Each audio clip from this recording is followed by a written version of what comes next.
As previously discussed, OSHA policy strongly recommends that a team investigate all near-miss incidents as part of a workplace occupational safety and health management program.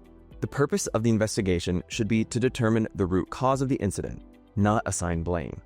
Determining and fixing the root cause of an incident saves companies direct costs like workers' compensation claims, as well as indirect costs like lost production time, schedule delays, or low morale. Remember, the goal of the investigation is to identify root causes of the incident and to use those findings to correct hazards in equipment, processes, training, and/or procedures so similar events are prevented in the future. To do this, incident investigation programs should include a clear, easy-to-follow plan that outlines how and when management should be notified of a near-miss incident, the process of notifying OSHA, who will conduct the investigations, timelines of the process, who will receive the investigation recommendations, and who will be responsible for taking corrective actions. To streamline this process, OSHA has developed a 4-step systems approach where teams preserve and document the scene, collect information, determine the root cause, and implement corrective actions. Step 1 is to preserve the scene of the incident and ensure no material evidence is removed or altered. This can be done using cones, tapes, or other safeguards. The incident facts must also be documented, including the date and who is performing the investigation. This includes recording the names, job titles, and contact information of anyone involved, along with the date, time, location, and a detailed description of what occurred. The investigative team can also document the scene through video, photographs, or sketches. Once this is done, it's time to collect information about what happened.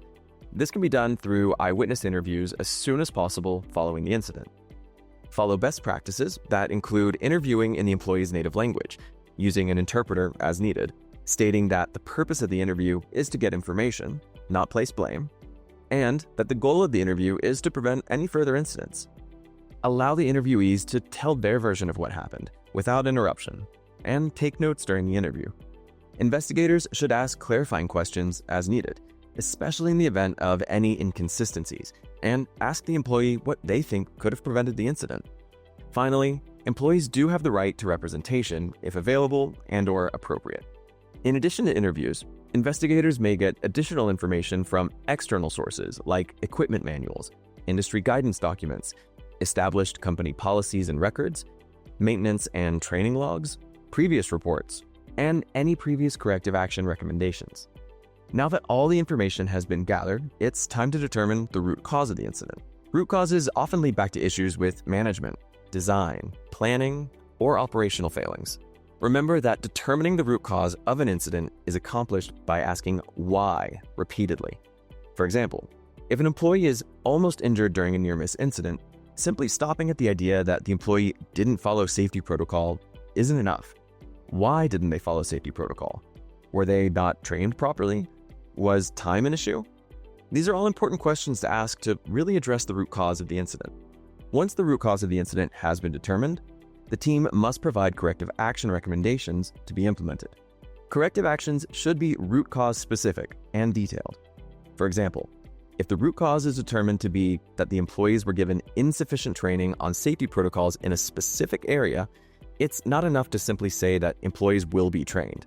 Corrective action should outline how, when, by whom, and what the training will entail. While some corrective actions may take time and perseverance, it's important that they're implemented to reduce the risk of future incidents. In addition to determining how near-miss incidents will be investigated, it's also important that companies have a policy in place on how they should be reported.